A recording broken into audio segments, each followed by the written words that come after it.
What's up, everybody? Rafi16 here, and yeah, I'm back. Today we're gonna be talking about Game of Thrones season 7, episode 1, Dragonstone. So, where the hell do I start with this one? So, in this week's episode of Game of Thrones, this premiere, we kick off with like crazy stuff. Like, first we have the stuff with Walder Frey and Arya. We have Daenerys and Dragonstone, the little rivalry that I feel is gonna like become apparent as the season goes on between Sansa and Sansa and Jon, and what Samuel Tarly is gonna end up finding out and telling Jon by the end of the season.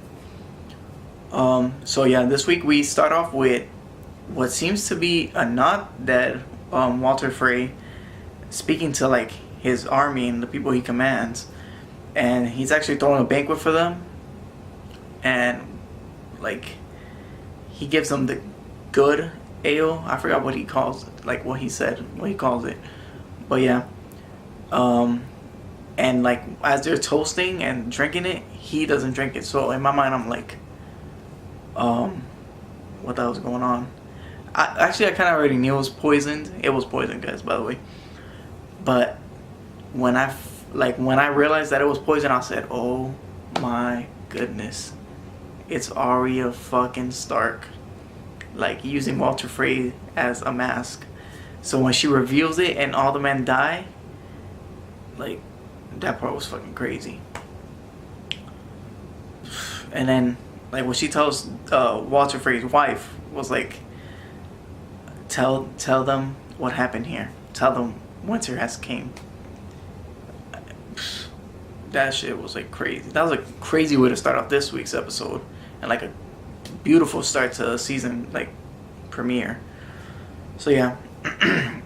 Afterwards we cut to Winterfell, where Jon and Sansa are like talking to all the heads of the families and stuff that are pledged to the Stark household, and they have like two opposing views on things.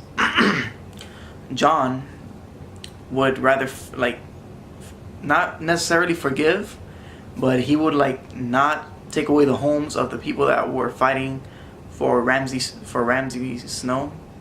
Bolton, whatever you guys want to call him.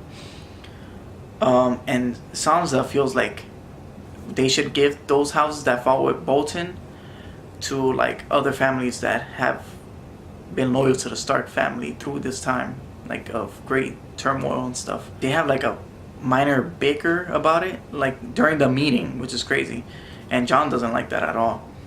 So he ends up like man, I forgot the names of the families, I'm sorry guys. He ended up giving those like he ended up like leaving the families their castles and stuff, as long as they pledge to the Stark household now. And they do. So we settle things right there. But Jon isn't too pleased, honestly. Him and Sansa have dialogue about her like undermining his authority, and he doesn't like that at all. Sansa swears she's not doing that, but honestly, yes, she was. And I just can't help but feel like she's gonna betray him by the end of the season. And like I feel like Littlefinger is using her, and she just doesn't realize it. But honestly, when Littlefinger went up to talk to her, and she dismisses him like real quick as Brienne is coming up, like I feel like that was like a front. Honestly, guys, I feel like he's gonna end up using her because she knows what he wants, and I have a good mind to feel like she's gonna challenge Jon's authority, and actually like I feel like she wants to rule the Vale herself. But we'll see what happens, guys. After that, we actually cut to King's Landing as Cersei and Jaime meet in a room where Cersei just had like the whole map of Westeros painted on the floor. So I'm guessing like in order for her to command her army better or something.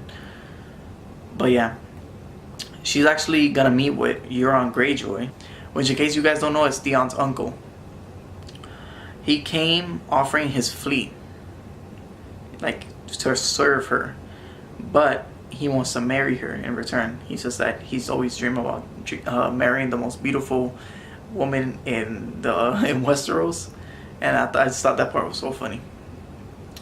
But Cersei refuses, and he says he knows how to win a woman's heart. And honestly, guys, I've been watching a lot of theory videos, which said that he was in possession of a dragon's egg.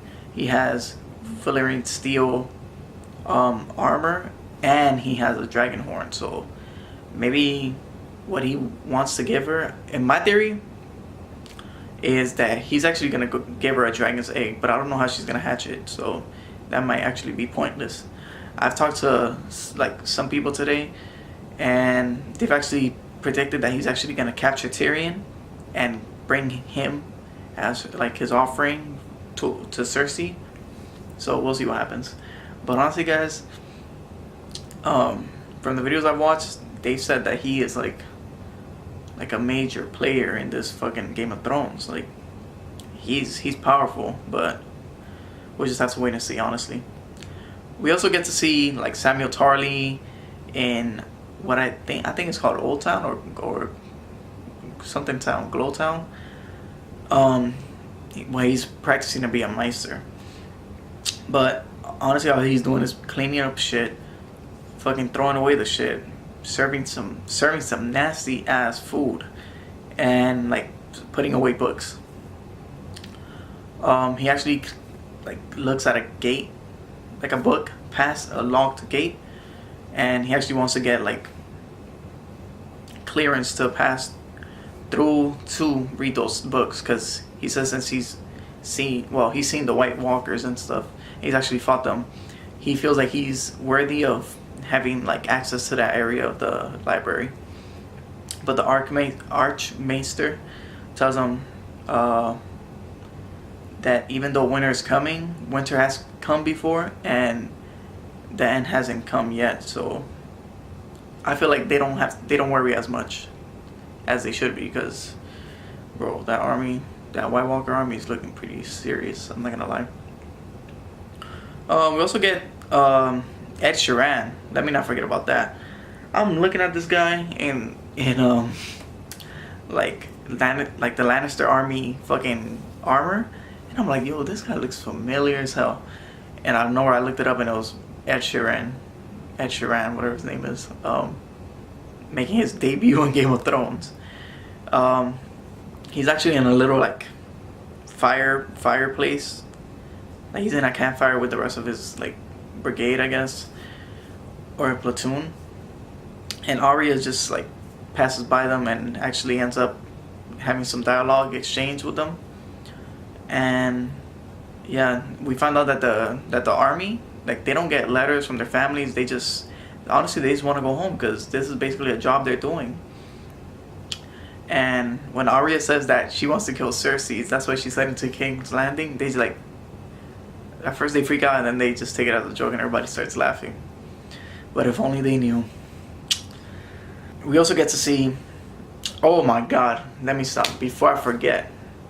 We get to see Jorah Mormont in the fucking Old Town like library, and his hand look sick, like his arm looks sick with gray scales and everything. So we know that the thing is like taking over his body. So yeah, I thought he was sick. Like they never sent him to look for a cure. So when I saw his like arm there, I was like, how the hell is this guy gonna like find a cure in there? But honestly, I think he could, because like they know so much information, so they might actually like know the cure and where to find it. We get some scenes with the Hound and the guy, I forgot his name, the guy that can't die because he was like reborn by the light of fire, by the god of fire, the Lord of the Light, sorry.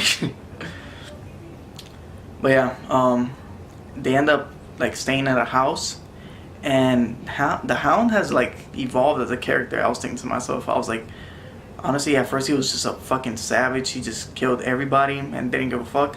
But now he's becoming like more in tune with like human customs, and like he's becoming more sensitive and like more like humble in a way. He actually looks into the fire and he sees the White Walker army crossing the fucking water, like the ocean by the wall. And in my head, I'm like, yo, this shit's gonna get crazy. But yeah, so let's just wrap it up.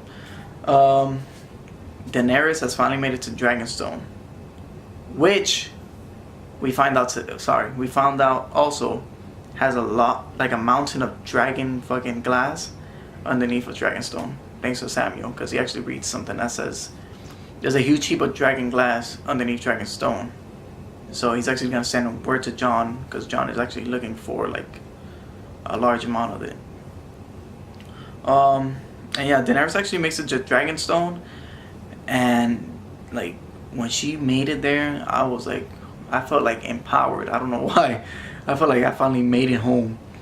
And yeah, she walks into the castle at Dragonstone, and when she turns around and says, "Shall we begin?" the episode ends right there. And I'm like, wow, I cannot wait to see what happens next week. Yeah, so overall, this episode was fucking great. I'm gonna have to give it an 8.5 out of 10, because really there was really nothing that happened. It was a great setup episode and a great way to kick off season 7. So yeah, man, we just have to wait to see what happens. Who's gonna end up dying this season? I don't know. We'll just have to wait and see. But yeah, guys, that was my review of season 7, episode 1, Dragonstone of Game of Thrones. If you like this video, leave a like, comment whatever you guys think is gonna happen, or what you guys thought about the episode and the way it started. And yeah, subscribe to my channel for more videos. Rafi signing out, man. Have an awesome day. Peace.